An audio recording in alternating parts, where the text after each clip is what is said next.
சந்தோஷத்தை தனக்குள்ளே வைத்திருக்கிறவன் அதை வெளியே தேடிக்கொண்டிருக்க மாட்டான். அதற்காக அவன் அலைய போவதும் இல்லை. கோபிநாத் அவர்கள் எழுதிய ப்ளீஸ் இந்த புத்தகத்தை வாங்காதீங்க என்ற புத்தகத்திலிருந்து. ஹாய், ஹலோ, வணக்கம். நான் உங்கள் ஜே.கே. வெல்கம் டு துயில் பாட்காஸ்ட். நீங்கள் சந்தோஷமாக இருக்க என்ன வேண்டும்? கோடி ரூபாய் பணம், கடற்கரையில் ஒரு பங்களா, சினிமாவில் ஹீரோ சான்ஸ், கோடீஸ்வரன் வீட்டு சம்பந்தம், இவை மட்டும் கிடைத்துவிட்டால் உங்களுக்கு போதுமா? நீங்கள் காலம் முழுவதும் கவலைகளின்றி சந்தோஷமாக இருந்து விடுவீர்களா? அவரவர் ஆசையை ஒட்டி உங்களுடைய இந்த தேவைகள் மாறலாம். அமெரிக்க வேலை, அழகான பெண்களின் நட்பு, ஆங்கிலம் பேசுகிற தொடர்புகள், இப்படி வெவ்வேறு மாதிரியாய் இவை இருக்கலாம். ஆனால் இவை கிடைத்திருக்கிற எல்லோரும் சந்தோஷமாக இல்லையே. என்ன வாழ்க்கடா இது என்று அவர்களும் அழுத்து கொள்ளத்தானே செய்கிறார்கள். பணக்காரன் ஏழையை பார்த்து இவன் என்னை விட நிம்மதியாக இருக்கிறான் என்று நினைத்து பெருமூச்சு விடுகிறான். ஏழை பணக்காரனை பார்த்து இவர்கள் எந்த கவலையுமின்றி சந்தோஷமாக இருக்கிறார்கள் என்கிறான். மத்திய தர வர்க்கத்தின் நிலையோ இன்னமும் மோசம். அவர்கள் பார்வையில் ஏழை பணக்காரன் இந்த இரண்டு வர்க்கமும் சந்தோஷமாகத்தான் இருக்கிறது. கஷ்டப்படுவது தாங்கள் மட்டும்தான் என்பது அவர்களின் அபிப்பிராயம். சரி, விஷயத்துக்கு வருவோம். என்ன கிடைத்தால் உங்களுக்கெல்லாம் சந்தோஷம் கிடைக்கும்? கொஞ்சம் ஆழ்ந்து யோசித்து பாருங்கள். யாரெல்லாம் சந்தோஷமாக இருக்கிறார்கள் என்று நீங்கள் நினைக்கிறீர்களோ அவர்களிடம் இருப்பதெல்லாம் உங்களுக்கு கிடைத்தால் நாமும் அவர்களைப் போல் சந்தோஷமாக இருக்கலாம் என்று நினைக்கிறீர்கள். நான் சொல்வது சரிதானே? இப்போது ஒன்று தெளிவாக தெரிகிறது. எது உங்களிடம் இல்லையோ அதில் தான் உங்கள் சந்தோஷம் இருக்கிறது என்று நீங்கள் முடிவுக்கு வந்து விடுகிறீர்கள். அப்படியானால் உங்களது சந்தோஷத்தையும் சரி துக்கத்தையும் சரி நீங்கள் தீர்மானிப்பதில்லை. வேறு யாரோ தான் அதை தீர்மானித்து கொண்டு இருக்கிறார்கள்.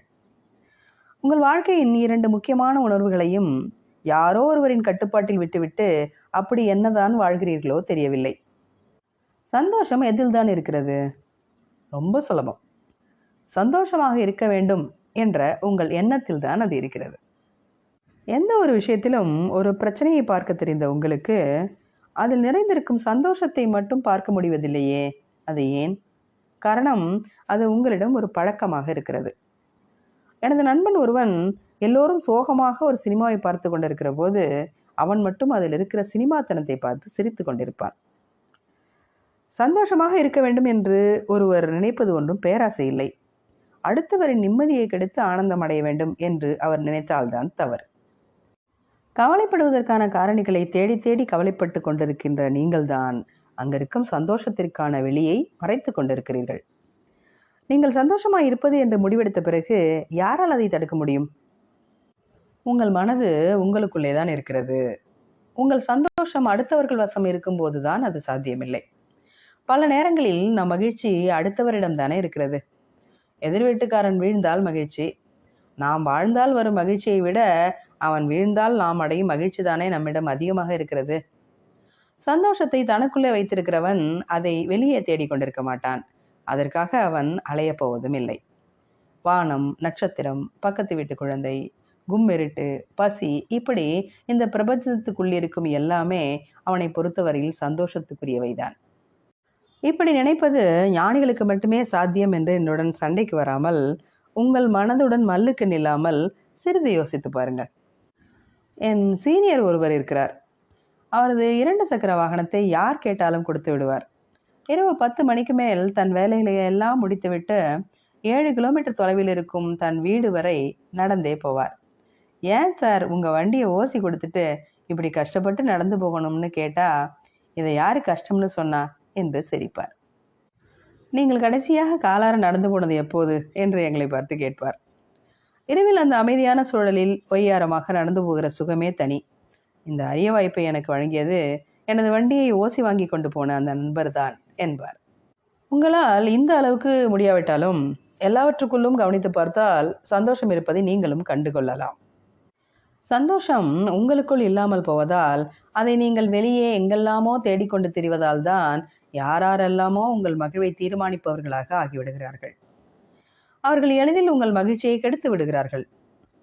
நல்ல மூடில் இருந்த ஆட்டோக்காரன் உனக்கு என்ன தெரியும் அப்படின்னு கேட்டு என்னை மூட் அவுட் பண்ணிட்டான். பெட்ரோல் விலை என்னன்னு தெரியுமா என்று அவன் என்னை கேட்குறான். இவ்வளோ படித்த எனக்கு அது தெரியாதா? சே!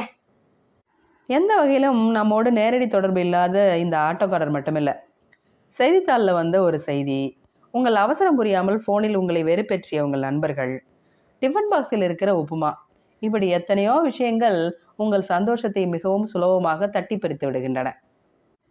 கேவலம் டிஃபன் பாக்ஸில் இருக்கிற ஒரு உப்மாவுக்கு உங்கள் சந்தோஷத்தை கெடுக்கும் வல்லமை இருக்கும் என்றால் உங்களின் சந்தோஷ உணர்வு எவ்வளவு பலகீனமானதாக இருக்கிறது என்று யோசித்து பாருங்கள். இவர்களில் யாரும் இவை எதுவும் உங்கள் நிம்மதியை கெடுத்துவிட வேண்டும் என்று திட்டம் போட்டுக்கொண்டு எதையும் செய்யவில்லை.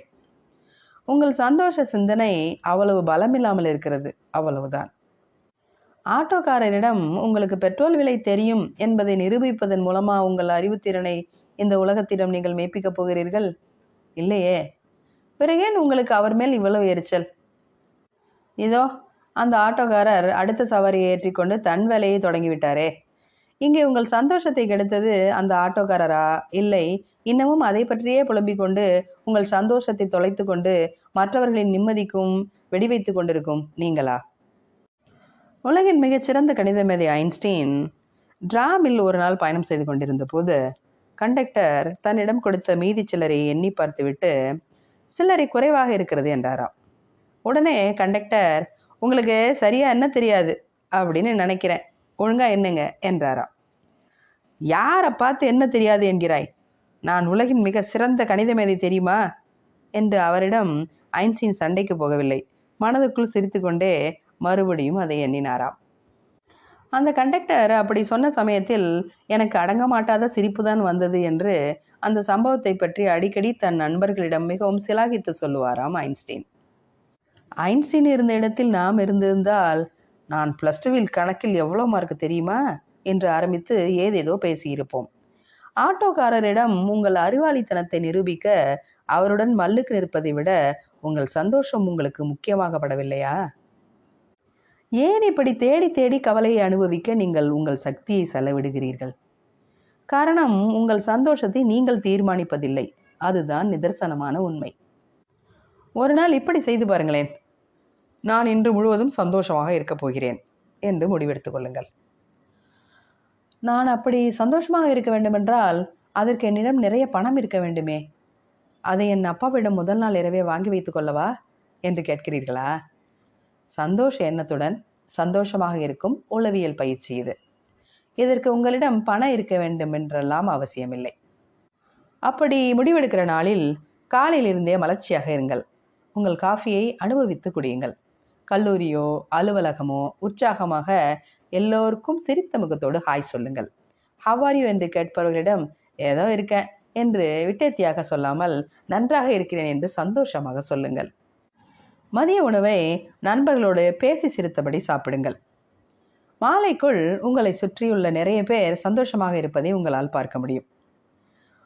மதியம் வருகிற முதுகுவலி, 3 மணிக்கு வருகிற தலைவலி, எப்போதும் வெறுப்பேற்றுகிற நண்பர்கள், இந்த தொந்தரவுகள் எல்லாம் உங்களுக்கு இன்று இருந்திருக்காது. ஏன்? காரணம், இன்று முழுவதும் நீங்கள் சந்தோஷத்தின் காரணிகளை மட்டுமே கவனித்தீர்கள். உங்கள் சந்தோஷ எண்ணம் உங்களிடத்தில் ஆழமாக இன்று பதிந்திருந்தது. கவலைப்பட வைக்கிற காரணிகளை கவனிக்க விடாமல் சந்தோஷ உணர்வு இன்றைக்கு உங்களை இயக்கி இருக்கிறது. எதை தேடுகிறீர்களோ அதுதான் கிடைக்கும். சந்தோஷமாய் இருப்பது உங்கள் விருப்பம்தான். அது ஏன் யார் யாரிடமோ அடமானம் வைக்கிறீர்கள்? சந்தோஷத்தை உங்களுக்குள் வைத்திருங்கள். அப்படி வைத்திருந்தால் யாராலும் அதை தொந்தரவு செய்ய முடியாது. நீங்களும் சந்தோஷத்தை நிறைய பேருக்கு கொடுக்கலாம். மீண்டும் சந்திப்போம். நன்றி.